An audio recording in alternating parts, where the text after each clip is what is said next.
Hello friends, स्वागत है आप सभी का हमारे इस यूट्यूब चैनल हिंदी साहित्य बाय पूजा पांडे में।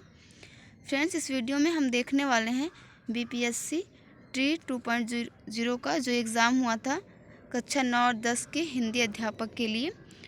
तो ये टीजीटी का पेपर है बीपीएससी का। इसमें हम हिंदी के जो प्रश्न हैं 80 प्रश्न उनको सॉल्व करेंगे। ये भी आपका जनरल स्टडी है। इन प्रश्नों को देखने से फ्रेंड्स जो आगे आने वाली बीपीएससी की परीक्षाएं हैं हिंदी टीजीटी पीजीटी की, उनमें हमें काफ़ी मदद मिलेगी और बाकी हिंदी संबंधित जो अन्य परीक्षाएं भी होने वाली हैं उसमें भी हमें कुछ न कुछ हेल्प ज़रूर मिलेगी। क्योंकि जो सिलेबस होता है वो भले ही थोड़ा सा चेंज हो जाए, लेकिन हिंदी की जो बाकी चीज़ें होती हैं वो तो एज इट इज़ ही रहती हैं। इसलिए आइए हम देखते हैं हिंदी वाला पोर्शन, ये पार्ट 3। इसमें हम हिंदी के 80 प्रश्नों को देखेंगे जो कि 9th 10th के एग्ज़ाम में ये पूछे गए थे बीपीएससी ट्री 2.0 में। प्रश्न संख्या 71 से लेकर प्रश्न संख्या आपके 150 तक। प्रश्न संख्या 71 है, हिंदी साहित्य के प्रारंभिक इतिहासकार मिश्र बंधुओं द्वारा लिखित 4 खंडों की रचना का क्या नाम है? तो इसका राइट आंसर हो जाएगा आपका ऑप्शन नंबर सी, मिश्र बंधु विनोद। हम सभी जानते हैं कि जो मिश्र बंधु विनोद रचना है इस 4 खंडों में प्रकाशित हुई और इसके वे रचनाकार जो हैं प्रारंभिक इतिहासकार मिश्र बंधु हैं। प्रश्न संख्या 72 है, आदिकालीन पृथ्वीराज रासो किसकी रचना है? इसमें ऑप्शन दिए गए हैं आपके सामने, तो इसका राइट आंसर हो जाएगा आपका ऑप्शन नंबर बी, चंदबर दाई। प्रश्न संख्या 73 है, हिंदी साहित्य के प्रारंभिक काल का आदिकाल नामकरण किसने किया? तो इसका राइट आंसर होगा ऑप्शन नंबर सी, हजारी प्रसाद द्विवेदी। अगला प्रश्न देखते हैं, भक्ति काल की समय सीमा क्या मानी गई है? तो इसका राइट आंसर हो जाएगा आपका ऑप्शन नंबर बी, संवत 1375 से 1700 तक की जो समय सीमा है उसे हम भक्ति काल के नाम से जानते हैं। अगला प्रश्न है, पोथी पढ़ी पढ़ी जग मुआ, पंडित भया न कोय, ढाई आखर प्रेम का, पढ़े सो पंडित होय। ये पंक्तियाँ किस कवि की हैं? तो इसका राइट आंसर होगा ऑप्शन नंबर ए, कबीरदास। अगला प्रश्न है,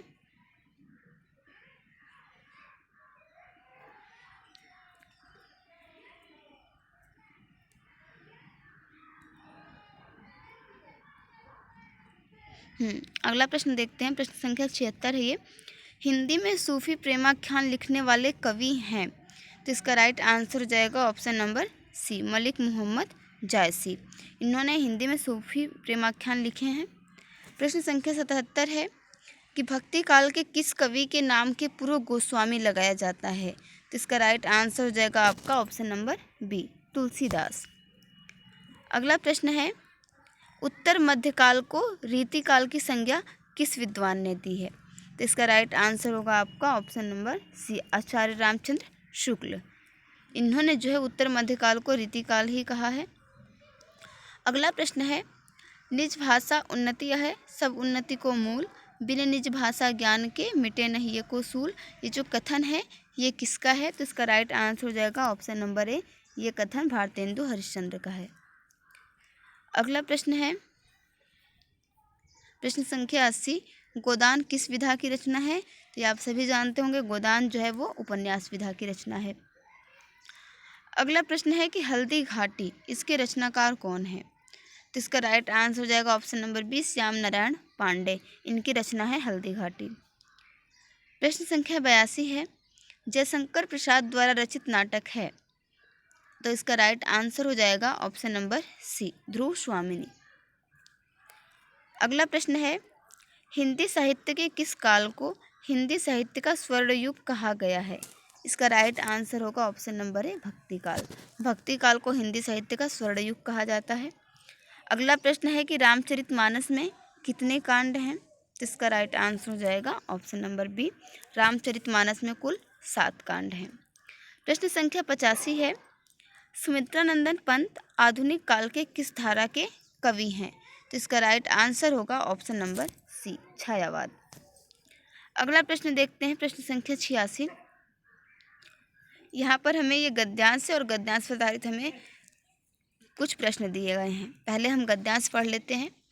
संसार के सभी श्रेष्ठ धर्मों में हमें एक उच्च नैतिक शिक्षा के दर्शन होते हैं। सभी धर्म ये उपदेश देते हैं कि मनुष्य किसी की हत्या न करे, चोरी न करे, दूसरों की भलाई करे। अगर वह यह चाहता है कि दूसरे उसे हानि न पहुंचाएं, तो वह किसी को हानि न पहुंचाए। उसे यश और ऐश्वर्य के पीछे नहीं भागना चाहिए, क्योंकि ये क्षणिक हैं। केवल आत्मा शाश्वत है। धार्मिक भावना का मधुर स्वर जीवन का संगीत है। तो पहला ही प्रश्न में पूछा है कि इस गद्यांश को हम उपयुक्त शीर्षक क्या दे सकते हैं। तो इसका राइट आंसर हो जाएगा आपका ऑप्शन नंबर बी, नैतिकता और धर्म। इस गद्यांश को हम नैतिकता और धर्म शीर्षक दे सकते हैं। अगला प्रश्न है, मानव का अस्तित्व कैसा है। तो इसका राइट आंसर हो जाएगा ऑप्शन नंबर सी, मानव का अस्तित्व कैसा है, तो क्षणिक है। अगला प्रश्न है कि ऐश्वर्य का क्या अर्थ होता है। तो इसका राइट आंसर हो जाएगा ऑप्शन नंबर ए, वैभव। ऐश्वर्य का अर्थ होता है वैभव। अगला प्रश्न है, ये भी एक गद्यांश है, इसे हम पढ़ लेते हैं। आधुनिक युग विज्ञान युग नाम से जाना जाता है। आज विज्ञान की उपलब्धि का पताका होना चाहिए था यहाँ पे, कि पताका धरती से आकाश तक फहरा रहा है। उधर विज्ञान की महिमा का प्रचार प्रसार है। मनुष्य ने विज्ञान के द्वारा प्रकृति को जीत लिया है। मनुष्य ने विज्ञान के द्वारा विद्युत, वाष्प, सौर ऊर्जा और गैस की खोज कर दिग दिगंतरों में अपनी विजय दुदुम्भी बजाकर सारे संसार में एक क्रांतिकारी परिवर्तन ला दिया है। इस गद्यांश का भी शीर्षक पूछा गया है। तो इस गद्यांश का सही शीर्षक हो जाएगा आपका विज्ञान एक वरदान। तो प्रश्न संख्या 89 का राइट आंसर हो जाएगा ऑप्शन नंबर सी, विज्ञान एक वरदान। अगला प्रश्न है, विज्ञान की तथ्यात्मक परिभाषा है। प्रश्न संख्या 90 है कि विज्ञान की तथ्यात्मक परिभाषा क्या है। तो इसका राइट आंसर होगा ऑप्शन नंबर सी, क्रमबद्ध, सुसंगठित और प्रयोगात्मक ज्ञान। अगला प्रश्न है, दिग दिगंतर का अर्थ है। इसका राइट आंसर होगा ऑप्शन नंबर सी, सभी दिशाओं में। अगला प्रश्न है, धरती से आकाश तक पताका फहराना, इसका क्या अर्थ होगा। तो इसका राइट आंसर हो जाएगा ऑप्शन नंबर बी, बहुत बड़ी सफलता मिलना। अगला प्रश्न है, फिर यहाँ पर देखिए गद्यांश दिया गया है और गद्यांश पर आधारित कुछ प्रश्न है। दिया बत्ती का समय आ गया था। धनिया ने जाकर देखा तो बोतल में मिट्टी का तेल न था। बोतल उठाकर तेल लाने चली गई। पैसे होते तो रूपा को भेजती, उधार लाना था। कुछ मुंह देखी कहेगी, कुछ लल्लो चप्पो करेगी, तभी तो तेल उधार मिलेगा। तो आइए देख लेते हैं कि इस गद्यांश का सबसे सही शीर्षक क्या होगा। तो इसका राइट आंसर हो जाएगा ऑप्शन नंबर सी, गरीबी। अगला प्रश्न है, दिया बत्ती का समय होना, इसका क्या अर्थ है। तो इसका राइट आंसर होगा ऑप्शन नंबर ए, मतलब कि संध्या हो जाना या शाम हो जाना। अगला प्रश्न है, मुँह देखी करना, इसका क्या अर्थ होगा। तो इसका राइट आंसर होगा ऑप्शन नंबर सी, परिचय का लाभ लेना। प्रश्न संख्या 96 है कि लल्लो चप्पो करना, इसका क्या अर्थ है। तो इसका राइट आंसर होगा ऑप्शन नंबर सी, मन चाही मधुर बात। फिर यहाँ पर देखिए फिर से एक गद्यांश है और उससे संबंधित कुछ प्रश्न हैं। आचार्य जी का मिलन मेरे लिए कितना सुखद तथा प्रेरणादायक रहा है। मैं वर्षों से उनके मधुर सानिध्य में लगातार सीखता रहा हूँ। उनकी ही प्रेरणा से अध्ययनरत रहा। उनकी ही सीख से कर्तव्य परायणता को गांठ बांध लिया। उनकी शिक्षा का पालन जीवन भर करता रहा हूँ। मेरा जीवन सन्मार्गगामी हो गया है। मैं धन्य हो गया हूँ। प्रश्न संख्या 97 में इस गद्यांश का उपयुक्त शीर्षक पूछा गया है। तो इसका राइट आंसर हो जाएगा ऑप्शन नंबर बी, सीख। अगला प्रश्न है, सानिध्य का अर्थ है। तो इसका राइट आंसर हो जाएगा ऑप्शन नंबर सी, निकटता का प्रेरक भाव। अगला प्रश्न है, गांठ बांध लेना, मुहावरे का अर्थ क्या होगा। तो इसका राइट आंसर हो जाएगा ऑप्शन नंबर ए, दृढ़ निश्चय करना। अगला प्रश्न है, धन्य होना का अर्थ है। तो इसका राइट आंसर हो जाएगा ऑप्शन नंबर ए, सौभाग्यशाली होना। अगला प्रश्न है, फिर से देखिए यहाँ पर एक गद्यांश आ गया है और गद्यांश पर आधारित कुछ प्रश्न दिए गए हैं। प्रश्न संख्या 101 से 104 तक। सांध्य काल था, अभी धुंधलका था, शहर रोशनी से जगमगा उठा। हर घर में लक्ष्मी की पूजा होने लगी। बच्चों के मन में फूलझड़ियाँ चल रही थी। कुछ ही पलों में चारों ओर से पटाखे, राकेट और आतिशबाजी की चमक दमक से वातावरण मन को आह्लादित करने लगा। हर मन श्री राम को याद कर प्रसन्नता से आसमान छू रहा था। इस गद्यांश का उपयुक्त शीर्षक पूछा है, तो इसका राइट आंसर हो जाएगा ऑप्शन नंबर सी, दीपावली। अगला प्रश्न है, मन में फुलझड़ी चलना का अर्थ है, तो इसका राइट आंसर होगा ऑप्शन नंबर सी, बहुत खुश होना।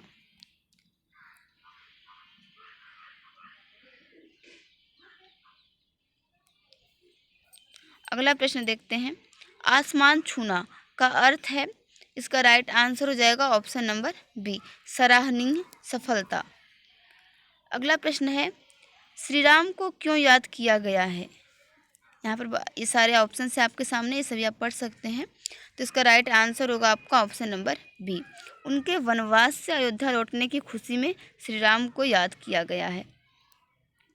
फिर से यहाँ पर देखिए, प्रश्न संख्या 105 से 108 तक हल करने के लिए आपको एक गद्यांश दिया गया है। एक बार मैंने रधिया को उसके झूठ बोलने के संबंध में सारगर्भित उपदेश दिया, पर उसने अपने मैले फटे अंचल से आंसू पोंछते हुए जो सफाई दी वह भी कुछ कम सारगर्भित न थी। उसका आदमी बहुत भोला है, उसका हृदय इतना कोमल है कि छोटी छोटी चोटों से भी धीरज खो बैठता है। घर की दशा ऐसी नहीं कि उतने जीवों को दोनों समय भोजन भी मिल सके, इसी से वह अपने और बच्चों के छोटे मोटे दुख को छिपा जाती है। अब भगवान उसे परलोक में जो चाहे दंड दें, पर किसी का कुछ छीन लेने के लिए वह झूठ नहीं बोलती। फिर से हमसे इस गद्यांश का उपयुक्त शीर्षक पूछा गया है। अब तक हमने देखा जितने भी गद्यांश पूछे गए हैं सभी का जो है शीर्षक भी यहाँ पर पूछ रहा है। तो प्रश्न संख्या 105 का राइट आंसर हो जाएगा ऑप्शन नंबर ए, सहनशील रधिया। अगला प्रश्न है, भोला होना का अर्थ है, तो इसका राइट आंसर होगा ऑप्शन नंबर, प्रश्न संख्या 106 है, भोला होना का अर्थ है, तो इसका राइट आंसर हो जाएगा ऑप्शन नंबर सी, सीधा होना। अगला प्रश्न देखते हैं, धीरज खो बैठना, इसका क्या, यहाँ पर देखें फ्रेंड्स हम प्रश्न संख्या 107, धीरज खो बैठना का अर्थ है, तो इसका राइट आंसर हो जाएगा ऑप्शन नंबर सी, मतलब परेशान हो जाना। प्रश्न संख्या 108 है, आंसू पोंछना का अर्थ है, तो इसका राइट आंसर होगा ऑप्शन नंबर बी, दर्द सहने का प्रयास करना। अब यहाँ पर देखिए प्रश्न संख्या 109 में इसमें हमें कहानी दी गई है और उसके लेखक दिए गए हैं जिन्हें हमें सुमेलित करना है, तो इसका राइट आंसर होगा आपका ऑप्शन नंबर बी, चीफ की दावत। ये जो कहानी है आपकी, इसके लेखक हैं भीष्म साहनी। फिर है लाल पान की बेगम, इसके लेखक हैं फणीश्वर नाथ रेणु। फिर है ईदगाह, जिसके लेखक हैं प्रेमचंद, उसने कहा था ये कहानी, जिसके कहानीकार हैं चंद्रधर शर्मा गुलेरी। इस तरह इसका राइट आंसर होगा ऑप्शन नंबर बी। प्रश्न संख्या 110 है, इसमें भी हमें सुमेलित करने के लिए दिया गया है, उपन्यास हैं और उनके सामने उनके लेखक या उपन्यासकार के नाम दिए गए हैं, तो इसका राइट आंसर हो जाएगा आपका, प्रश्न संख्या ये 110 है, इसका राइट आंसर हो जाएगा ऑप्शन नंबर ए। राग दरबारी जो उपन्यास है, इसके लेखक हैं श्रीलाल शुक्ल। आपका बंटी मनु भंडारी का उपन्यास है। झूठा सच जो है ये यशपाल का उपन्यास है और जिंदगी नामा इसके उपन्यासकार हैं कृष्णा सोबती। अगला प्रश्न है कि गणेश में कौन सी संधि है, तो इसका राइट आंसर होगा ऑप्शन नंबर ए, स्वर संधि। गणेश में स्वर संधि है। प्रश्न संख्या 112 देखते हैं, पराधीन का संधि विच्छेद क्या होगा, तो इसका राइट आंसर हो जाएगा ऑप्शन नंबर सी, परधन अधीन, मतलब पराधीन। अगला प्रश्न है, नील कमल में कौन सा समास है, तो इसका राइट आंसर होगा ऑप्शन नंबर बी, कर्मधारय समास। प्रश्न संख्या 114 है, सिटीजन का हिंदी पारिभाषिक शब्द क्या होता है, तो इसका राइट आंसर होगा ऑप्शन नंबर सी, नागरिक। अगला प्रश्न देखते हैं, प्रश्न संख्या 115, सिलेबल का व्याकरणिक हिंदी पारिभाषिक शब्द क्या है, तो इसका राइट आंसर हो जाएगा ऑप्शन नंबर बी, इसका मतलब होता है अक्षर। अगला प्रश्न है, प्रश्न संख्या 116, समास के कितने भेद हैं, तो इसका राइट आंसर होगा ऑप्शन नंबर ए, समास के कुल 6 भेद हैं। अगला प्रश्न है, यह स्वादिष्ट फल है, इस वाक्य में जो स्वादिष्ट है यह किस वर्ग का शब्द है, तो प्रश्न संख्या 117 का राइट आंसर होगा ऑप्शन नंबर बी, ये विशेषण है। अगला प्रश्न है, खाक छानना, इसका क्या अर्थ होगा? तो इसका राइट आंसर होगा ऑप्शन नंबर सी, मतलब कि दर दर भटकना। प्रश्न संख्या 119 है, ऊँट के मुंह में जीरा, इसका क्या अर्थ है? तो इसका राइट आंसर हो जाएगा ऑप्शन नंबर सी, बहुत बड़े को बहुत थोड़ा देना। अगला प्रश्न देखते हैं, प्रश्न संख्या 120, रिक्त वाक्य की पूर्ति के लिए शब्द चयन करना है। वह प्रतिदिन डैश भ्रमण के लिए निकलता है, तो इसका राइट आंसर होगा ऑप्शन नंबर सी, सांध्यकालीन। वह प्रतिदिन सांध्यकालीन भ्रमण के लिए निकलता है। प्रश्न संख्या 121 है, वाक्य के प्रारंभ में जैसे और मध्य में वैसे का प्रयोग होने पर किस प्रकार के वाक्य की रचना होती है? तो फ्रेंड्स इसका राइट आंसर हो जाएगा ऑप्शन नंबर बी, मिश्र वाक्य। अगला प्रश्न देखते हैं, मारा गया हाय वह, इसे हमें शुद्ध करके लिखना है।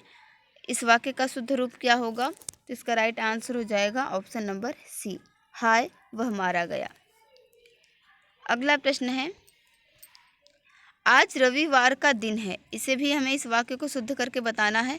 प्रश्न संख्या 123 का राइट आंसर हो जाएगा ऑप्शन नंबर सी, आज रविवार है। जब यहाँ पर रविवार लिख दिया गया, दिन लिखने की कोई आवश्यकता नहीं थी, हम कह सकते हैं आज रविवार है। अगला प्रश्न है, प्रश्न संख्या 124, संख्या में बस 11 बच्चे दौड़ रहे हैं, इस वाक्य में कौन सा पदबंध है? तो इसका राइट आंसर होगा ऑप्शन नंबर ए, संज्ञा पदबंध। अगला प्रश्न देखते हैं, प्रश्न संख्या 125, वह घायल शेर की तरह दहाड़ता गया, इस वाक्य में किस पदबंध की योजना है? तो प्रश्न संख्या 125 का भी राइट आंसर होगा ऑप्शन नंबर बी, क्रिया विशेषण पदबंध। अगला प्रश्न है, वाच्य के कितने भेद हैं? तो इसका राइट आंसर हो जाएगा ऑप्शन नंबर बी, 3। वाच्य के 3 भेद होते हैं, कर्तृवाच्य, कर्मवाच्य और भाववाच्य। प्रश्न संख्या 127 देखते हैं, मुझसे भागा नहीं जाता, वाक्य में किस वाच्य की योजना है? तो इसका राइट आंसर होगा ऑप्शन नंबर ए, भाववाच्य। अगला प्रश्न है, प्रश्न संख्या 128, आज्ञार्थक वाक्य वाक्य के आधार पर वर्गीकृत नाम है, तो इसका राइट आंसर हो जाएगा ऑप्शन नंबर बी, अर्थाधार। प्रश्न संख्या 129 है, संरचना आधार पर वाक्य के कितने भेद किए जाते हैं? तो इसका राइट आंसर होगा ऑप्शन नंबर बी, 3। प्रश्न संख्या 130 है, इसमें हमें शुद्ध शब्द का चयन करना है, तो इसका राइट आंसर हो जाएगा ऑप्शन नंबर सी, कंप्यूटर। अगला प्रश्न देखते हैं, प्रश्न संख्या 131, अबला जीवन हाय तुम्हारी यही कहानी, आंचल में है दूध और आँखों में पानी, इसमें कौन सी व्यंजना है? तो इसका राइट आंसर होगा ऑप्शन नंबर ए, आर्थी व्यंजना। प्रश्न संख्या 132 है, अलंकार शब्द के अलम का क्या अर्थ है? इसका राइट आंसर हो जाएगा ऑप्शन नंबर सी, श्रृंगार। प्रश्न संख्या 133 है, पीपर पात सरिस मन डोला, इसमें उपमेय क्या है? तो इसका राइट आंसर होगा ऑप्शन नंबर बी, मन। अगला प्रश्न है, या अनुरागी चित्त की गति समझे नहीं कोई, ज्यों ज्यों बूढ़े श्याम रंग त्यों तो उज्जवल होए, तो इसका राइट आंसर हो जाएगा ऑप्शन नंबर सी, विरोधाभास। प्रश्न संख्या 135 है, उत्प्रेक्षा का शाब्दिक अर्थ क्या है? इसका राइट आंसर हो जाएगा ऑप्शन नंबर ए, संभावना।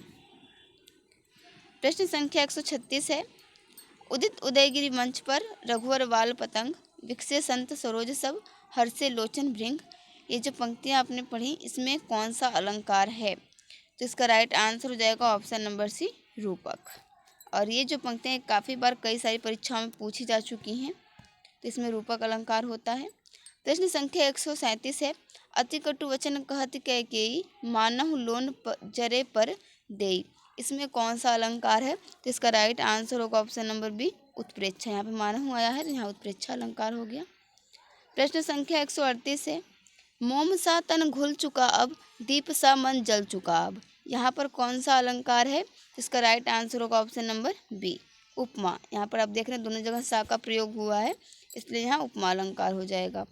प्रश्न संख्या 139 है, दोहा छंद में प्रत्येक पंक्ति की मात्राओं की योजना क्या होती है?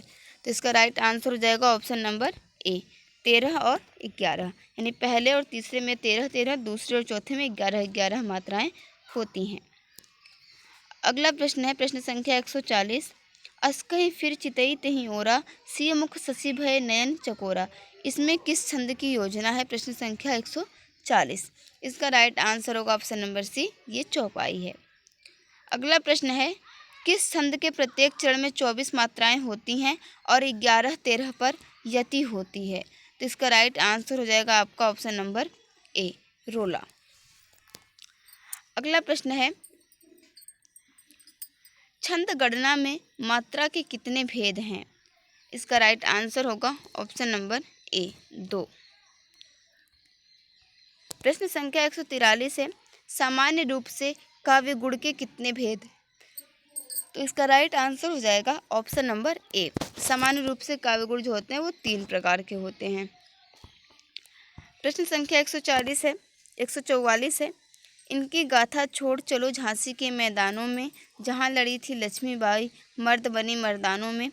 इसमें कौन सा काव्य गुण है? तो इसका राइट आंसर होगा ऑप्शन नंबर बी, ओज। अगला प्रश्न है चारू चंद्र की चंचल किरणें खेल रही थी जलथल में, स्वच्छ चांदनी बिछी हुई है अवनी और अंबर तल में। इन पंक्तियों में किस काव्य गुण की योजना है? तो इसका राइट आंसर हो जाएगा ऑप्शन नंबर सी, प्रसाद।